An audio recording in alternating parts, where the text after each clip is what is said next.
এটা আমরা হাতে বানাই। আমি আগেও এক ভিডিওতে বলেছি, কয়েক ভিডিওতেই বলেছি। আর দিয়ে দিচ্ছি স্বাদ মতো লবণ, সাথে দিয়ে দেব বাদাম বাটা, গোলমরিচ বাটা।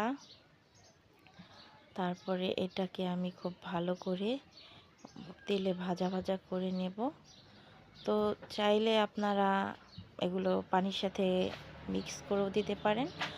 আর আমি একবারে বাটিটা ধুয়েই দিলাম, কারণ বাটিতে অনেকটা লেগেছিল, যেহেতু এটা আগে বাটা ছিল, ফ্রিজে রাখা ছিল, ডিপ ফ্রিজে। তো আজকে ওটা বের করে বাটি সহ ধুয়েই দিলাম। তো দেখেন আমার মশলাটা কিন্তু কালারটা অনেক সুন্দর এসেছে। আর পানি দিয়ে দিচ্ছি।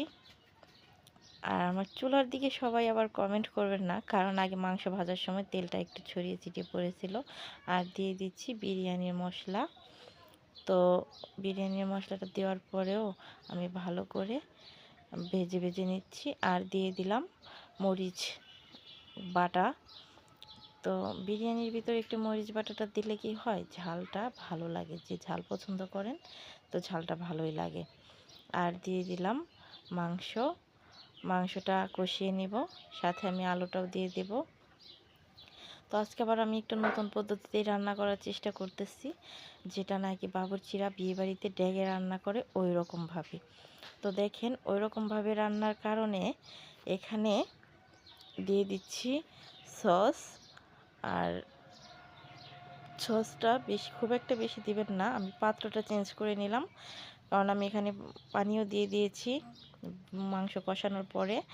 আর এখানে দিয়ে দিলাম আমি চাউল। তো চাউল পানি একসাথে করে দিয়ে এখন আমি দিয়ে দেব দুধ।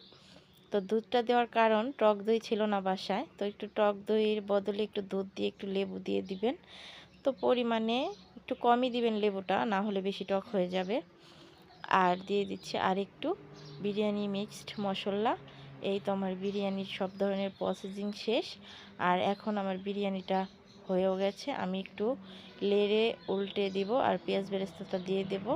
তো যাই হোক, আমি চুলার তাপটা একদম কমিয়ে বন্ধ করে দেব, দিয়ে এটাকে একটু ভালো করে ঢেকে দেব। তো এটা হয়ে যাবে। এই তো হয়ে গেল বিরিয়ানি। তো যে যাই বলেন না কেন, মোবাইলে দেখতে কিন্তু মাত্র কয়েক মিনিট বা সেকেন্ডের কথা, কিন্তু এটা রান্না করতে কিন্তু প্রায় অনেক সময় লাগে। যারা রান্না করেন তারা কিন্তু জানেন। এই তো হয়ে গেছে আমাদের বিরিয়ানি। তো আমাদের বিরিয়ানির রেসিপিটা যদি ভালো লাগে, তো লাইক কমেন্ট শেয়ার করবেন অবশ্যই। আর সালাতের রেসিপিটাও আমি একসময় দিয়ে দেব। সবাই ভালো থাকবেন। আর আমার বিরিয়ানিটা দেখতে কেমন হয়েছে, যদি ভালো লাগে তাহলে আসবেন।